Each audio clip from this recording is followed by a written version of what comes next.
So when I first started costuming, it was cosplay. My first cosplay was Maka Albarn from Soul Eater, still my favorite anime, can't change my mind. Then it kind of morphed into steampunk, and now it's historical costuming. The first thing that got me into costuming was actually cosplay back in 2013 when I was really going through my anime phase and I had a lot of friends who were cosplaying at the same time. Then being in the costuming world for a while and having a lot of creative influences on my life, I just kept doing it. Well, I look up to both my parents. They're both very creative people. My dad taught me a lot of my film knowledge and my mom taught me a lot of my sewing knowledge. I think the project that I'm most proud of is actually one of my cosplays, Elizabeth Comstock from the video game BioShock Infinite. She was just a major source of inspiration for me when the game came out, and I made a Vigor bottle for Undertow and her whole outfit, and it was just a lot of fun to wear that, and I still hold that cosplay very fondly in my heart. Commercial pattern, I'm useless at everything else. This was for, again, another cosplay, for Gage the Necromancer from the video game Borderlands 2. She's got a robotic arm, and I used a spice mix, just of dark brown spices mixed with rust-colored paint, to paint rust onto her arm to give it a 3D textured look. And it still looks great, it holds up, and it's gotta be the cleverest thing I've ever thought of, I think. I would love to make something from the 1890s. I have a bicycle riding ensemble, I knit a sweater, there's a couple videos on my channel talking about that, but I just love the sleeves, the silhouette, it's just such a fascinating era to me and I'd love to be able to do something from then. In 2020, I bought myself a tape loom and I learned how to weave on it. There's one video on my channel talking about it, but there's a lot of photos on my Instagram of different things that I've done. It was just super cool, a great new skill. My box loom, her name is Celeste, and I try to make as much as I can on it whenever I have a project that needs tape.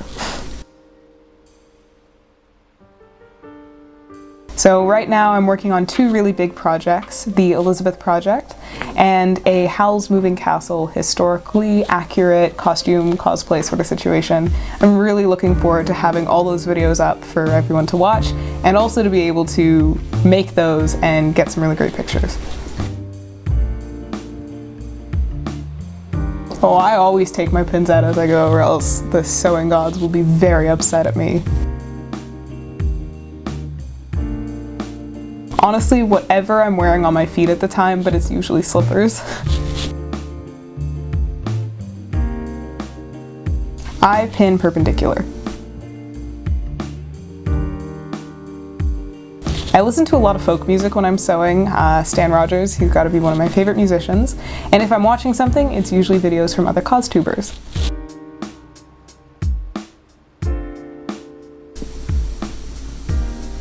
Tea. And chocolate.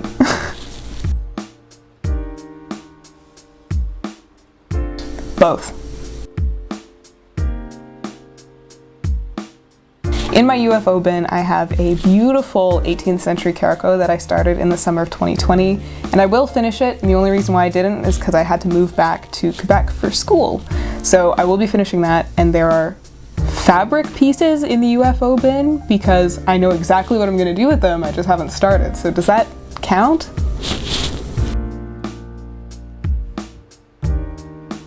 I want to go to the Jane Austen Festival in Bath. I want to go so bad that I just want to go. My favorite tool is this. I don't know what it's called, but it's great to just like poke fabric together. You can like use it to manipulate fabric, especially if there's ease to go under the foot. It's just, I use it for everything and I have no idea what it's called.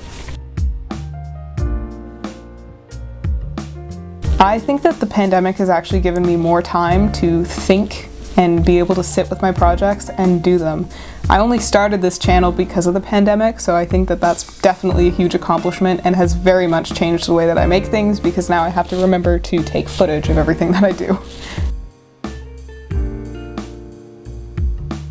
I typically like to choose a project first and then try to find the perfect material to go with it, but sometimes if I see something at the fabric store that I really like, I'll just pick it up and hopefully find a use for it later.